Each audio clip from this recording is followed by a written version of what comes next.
লায়লা লায়লা তো চিংড়ি মাছ পড়ে গেছে। কি আমার স্কিন কি হয়েছে? দূর বোকা চন্দ্রবিন্দু, আমার স্কিন তো কিছুই হয় নাই। তুই আমার সাথে শুধু শুধু মজা করবি না। দূর, আমাকে যেহেতু বকাই দিয়েছে তাহলে এই চিংড়ি মাছগুলো আমি আজকে নিয়ে যাব।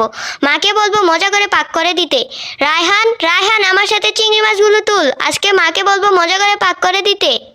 ঠিক আছে, আমি আসতেছি। মামা, আমার অনেক খিদা লাগছে। তুমি আমার জন্য কি আনছো?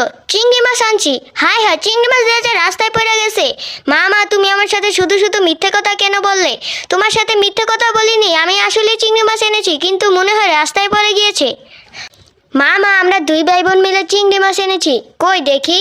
আরে এখানে তো অনেকগুলো চিংড়ি মাছ, এগুলোকে ধুয়ে নেই, মজা করে তোদেরকে পাক করে দেব। চিংড়ি মাছগুলো তো কোথাও দেখছি না, মনে হয় চম্পা নিয়েছে। যাই, চম্পার বাড়িতেই যাই।